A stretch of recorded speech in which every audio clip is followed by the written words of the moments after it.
پەیامێک لە خاوەن زەویەکانی هەشتی حەسارۆکەوە بۆ بەڕێز سەرۆکی حکوومەت جەنابی کاک مەسرور بەرزانی.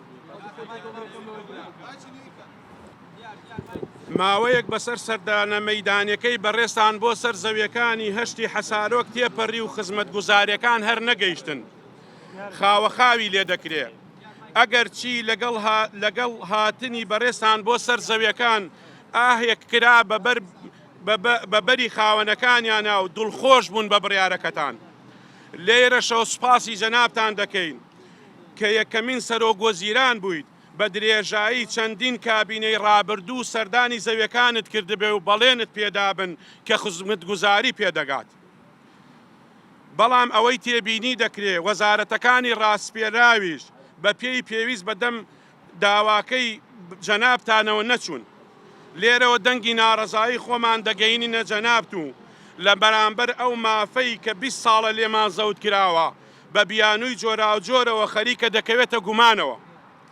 سەیرمان لە خاوەخاوی وەزارەتەکان دێ. ئەوەی جێی داخە لە ماوەی ڕابردوودا لایەنە پەیوەندیدارەکان هەڵمەتێکی گەورەی ڕاگەیاندنیان لە کەناڵەکانی ڕاگەیاندن دەست پێ کرد بۆ دواخستنی بڕیارەکەی بەڕێستان کە گوایە هەشتی حەسارۆک ئاوی نییە. بەڵام دوای تاقیکردنەوە دەرکەوت شکر بۆ خوا بە 150 مەتر گەیشتە ئاو.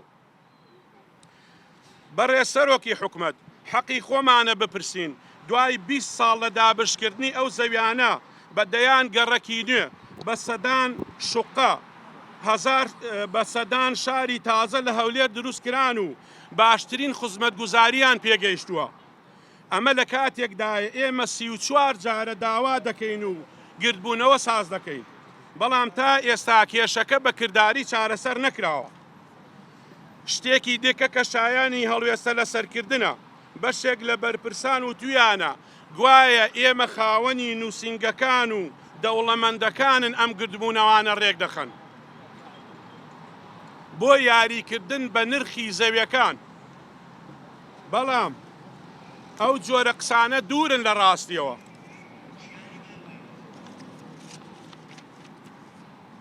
زۆربەی خاوەن زەویەکان کە سوکاری شەهید و ئەنفال و پێشمەرگە و فەرمانبەر و کرێچی و چینی هەژار و خوارەوەی کۆمەڵگەن.